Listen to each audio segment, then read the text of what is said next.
공생의 마지막 식사 시간이죠. 갑자기 예수님께서 이런 말씀 선포를 하시는데 21절에 보면 내가 진실로 진실로 너희에게 이르노니 너희 중 하나가 나를 팔리라. 제자들이 서로 보면서 누구에 대해 말씀하시는지 의심스러운 눈초리로 서로 보게 되죠. 그가 누군지 말해달라고 조르게 됩니다. 그때 26절에 예수님께서 말씀하시죠. 내가 떡 한 조각을 적셔다 주는 자가 그니라. 가롯 유다입니다. 결과적으로 가롯 유다는 예수님을 은 30에 팔아 넘기게 되죠. 이런 질문을 해보게 됩니다.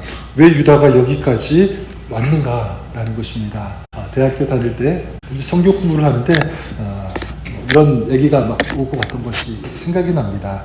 가룟 유다는 어떻게 보면 쓰임받은 것 아닌가라는 이런 얘기가 있었습니다. 그때는 정말 그럴 수도 있는 것 아닌가 그런 생각을 해보기도 했는데 그러나 여러분 아무리 생각해도 아무리 많은 사람이 주장한다고 해도 결코 옳은 것이 아닙니다. 어떤 사람을 이용한다는 것은 결코 하나님의 성품이 절대로 아니기 때문에 그렇습니다. 사람을 악의 도구로 사용하시는 것 다시 말씀드리지만 하나님의 성품이 아니다. 주님은 인간의 죄를 용서하기 위해서 오셨지 죄를 이용하시기 위해서 오신 것이 아니기 때문에 그래요. 만약 가룟 유다가 쓰임을 받았다고 한다면 예수님 오시기 전에 살았던 모든 죄인들도 사실 의인이 되는 거죠. 쓰임 받은 거예요. 예수님께서 오시도록 했으니까 또 죽으시도록 큰 공을 세웠다라고 볼 수 있는 것입니다. 절대로 그러니까 이건 옳은 주장이 아닐 것입니다. 자, 그렇다면 이것은 전적으로 가룟 유다의 책임이다라고 보는 것이 정확합니다. 그 이유가 무엇이냐면 가룟 유다는요 사단에게 그 마음이 점령당했기 때문에 그렇습니다. 그래서 27절에 조각을 받은 후 곧 사탄이 그 속에 들어간지라 이렇게 말씀하고 있고 누가복음 22장 3절에도 보면 12 중에 하나인 가룟인이라 부르는 유다에게 사단이 들어갔다. 왜 하필 12 제자들 중에 가룟 유다에게 사단이 들어갔을까? 점령했을까? 사단은 틈을 노리면서 우는 사자처럼 삼킬 자를 찾는 그런 존재 아닙니까? 그렇다면 유다의 마음 가운데 들어갈 만한 틈이 있었기 때문이다. 이렇게 볼 수 있는 것입니다. 그 틈이 무엇일까? 누가복음 22장 5절에 보면 저희가 기뻐하여 돈을 주기로 언약하는지라 라는 이 말씀이 있습니다. 이 마음에 사단이 파고 들어갔다. 돈을 주기로 그러니까 돈을 주고받는 그러니까 이 돈에 대한 마음이 있었다는 그것을 우리가 알 수가 있죠. 그러니까 유다는 계속해서 이 돈에 대한 집착과 그리고 이 돈에 대한 욕망이 있었다는 것 그걸 알고 유다의 마음에 사단이 들어가고 그의 마음을 점령했을 것이다라고 볼 수 있는 것입니다. 자, 그렇다면 또 한 가지 질문해 볼 수 있는 것은 유다가 사단에게 이렇게 점령당하고 있을 때 왜 예수님은 가만히 계셨는가? 유다를 버리신 것 아닌가 생각할 수가 있습니다. 여러분 그렇지 않아요. 예수님께서는 절대로 가룟 유다를 버려두시지 않으셨습니다. 이유는 무엇이냐면 가룟 유다를 제자로 불러주셨잖아요. 제자로 불러주셨고 또 오늘 말씀을 보아도 알 수가 있습니다. 너희 중 한 사람 곧 나와 함께 먹는 자가 나를 팔리라.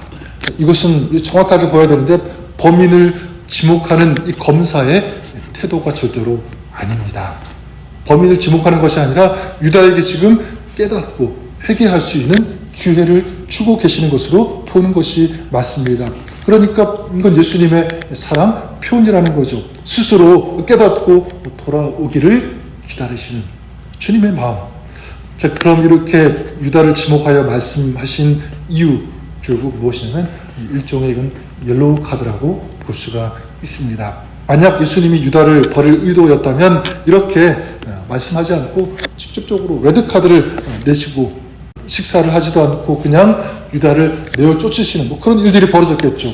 여러분 지금 이 말씀에 자기를 팔 사람에 대해서 언급하시는 그 이유는 무엇이냐면 바로 가룟 유다를 사랑하시기 때문에 빨리 돌아서라고 지금이라도 회개하라고 하는 그런 강력한 촉구 사랑의 마음이 담겨 있다라고 믿습니다. 하지만 그럼에도 불구하고 가룟 유다는 예수님을 은 30에 팔아 넘겼습니다.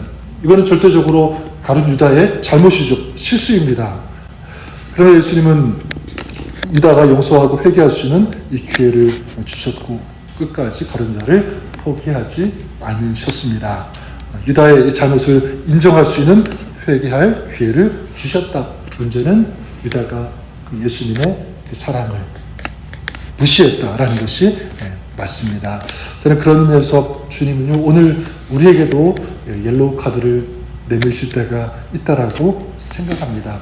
어떤 경우에 어떤 일이 잘 안 될 때, 그리고 어떤 경우에는 마음이 계속 불편해요. 옳은 것 같은데 불편할 때 있지 않습니까? 그럴 때, 아니면 어떤 관계에서 문제가 생긴다든지 그럴 때 주님께서 그것은요, 나를 미워하신다, 왜 이렇게 힘들게 불편하게 하시지? 어떤 그런 마음으로 접근하기보다는 오늘 우리에게 돌이키라고 하는, 고치라고, 무엇이 잘못됐는지 제대로 보라고 하는 이 하나님의 이 사랑의 마음이 담겨 있다는 것을 우리가 꼭 기억했으면 좋겠습니다. 중요한 것은 내가 그것을 받아들이는가 받아들이지 않는가, 유다처럼 무시할 것인가 아니면 다시 돌아설 수 있는 기회로 삼을 것인가, 여러분 우리의 선택에 달려 있다고 믿습니다. 우리에게도 회개할 수 있는 기회가 주어지는 거죠.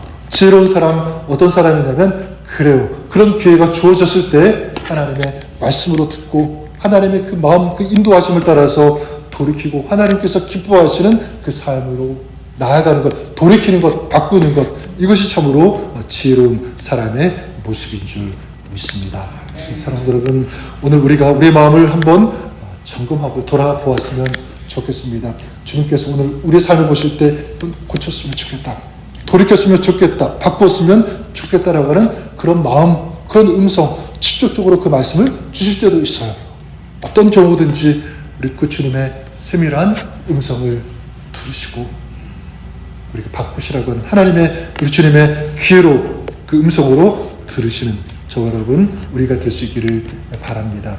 우리 용서할 수 있는 기회, 더 사랑할 수 있는 그런 기회, 회개할 수 있는 기회, 예배하고 기도하고 섬길 수 있는 그런 기회, 세상 길로 가는 것이 아니라 십자가, 주님께서 가신 길로 걸어갈 수 있는 그런 기회, 이것을 놓치지 않고 주님께서 기뻐하시는 그 길, 주님과 함께 오늘도 걸어가시는, 살아가시는 오늘 여러분의 삶, 평생의 삶이 될 수 있기를 주님의 이름으로 간절히 축원합니다.